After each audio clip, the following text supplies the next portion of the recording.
పులివెందుల ఈ మాట చెబితే గుర్తుకొచ్చేది ఎడుగూరి సందిటి అలియాస్ వైఎస్ ఫ్యామిలీ. ముఖ్యంగా డాక్టర్ రాజశేఖర్ రెడ్డి రాజకీయంగా వచ్చిన తరుణం నుంచి ఆ కుటుంబానికి పెట్టని కోటగా మారిపోయింది పులివెందుల.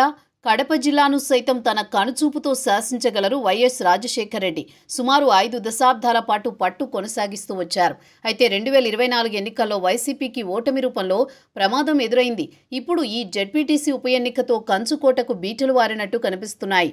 అంతులేని విజయం నుంచి ఓటమి ఎదురుకావడంతో వైఎస్ కుటుంబ హవా తగ్గినట్టు స్పష్టమవుతోంది. రాజశేఖర్ రెడ్డి తండ్రి రాజారెడ్డి ఓ సాధారణ నేత, సాధారణ వ్యాపారి కూడా. కాంగ్రెస్ పార్టీ అంటే విపరీతమైన అభిమానం. అయితే తన కుమారుడు వైఎస్ రాజశేఖర్ రెడ్డిని డాక్టర్ చేయించి పేదల వైద్యుడిగా మార్చాలన్నది రాజారెడ్డి ప్రణాళిక. తండ్రి ఆశయాలకు అనుగుణంగా పనిచేశారు రాజశేఖర్ రెడ్డి. వైద్యుడిగా ప్రాంతానికి విశేష సేవలు అందించారు. ఆ క్రమంలో 1978లో కాంగ్రెస్ తరపున పోటీ చేసి తొలిసారి అసెంబ్లీలో అడుగుపెట్టారు. అది మొదలు ఆ కుటుంబం చేతిలోనే ఉంది పులివెందుల నియోజకవర్గం. పులివెందుల నియోజకవర్గంలో సింహాద్రిపురం, లింగాల, తొండూరు, పులివెందుల, వేంపల్లె, చక్రాయపేట మండలాలున్నాయి. ఈ మండలాలకు సంబంధించి స్థానిక సంస్థల ఎన్నికలను ప్రజలు చూడడం చాలా తక్కువ. ఓట్లు వేయడం కూడా చాలా అరుదు. అటువంటి చోట తొలిసారిగా ఎన్నికలు జరగడంతో ప్రజలు స్వేచ్ఛగా ఓటు వేశారు.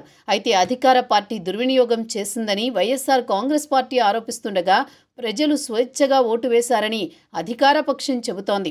మొత్తానికి పులివెందులలో వైఎస్ కుటుంబ హవాకు చెక్ చెప్పేందుకు ఎన్నికలు వినియోగించుకుంది టీడీపీ. 1978లో తొలిసారి పులివెందుల నుంచి అసెంబ్లీలో పోటీ చేసి గెలిచి రాజశేఖర్ రెడ్డి అప్పటి నుంచి ఆ నియోజకవర్గ పరిధిలో ఏ ఎన్నిక జరిగినా అది వారి చేతిలోనే ఉండేది. స్థానిక సంస్థలు సైతం ఏకగ్రీవం అయ్యేవి. వారు సూచించిన వ్యక్తి ఏకగ్రీవం అయ్యేవారు. 1983లో తెలుగుదేశం పార్టీ ప్రభంజనం సృష్టించింది.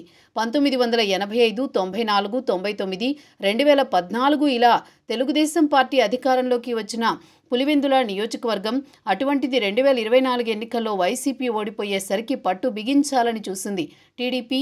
2029 ఎన్నికలను టార్గెట్ చేసుకుని జెడ్పీటీసీ ఉప ఎన్నికలు సద్వినియోగం చేసుకుంది. ఒక ప్రణాళిక ప్రకారం ఎటువంటి హడావిడి లేకుండా స్థానిక నాయకత్వంతోనే తతంగాన్ని నడిపింది. బయట జిల్లాల నుంచి ప్రమేయం లేకుండా కేవలం కడప జిల్లా నాయకత్వంలో 3 పార్టీల సమన్వయంతో వైసీపీ మట్టి కరిపించింది. 5 దశాబ్దాల వైఎస్ కుటుంబ చరిత్రను ఇబ్బందుల్లో పెట్టింది. తగ్గించే ప్రయత్నంలో సక్సెస్ అయ్యింది.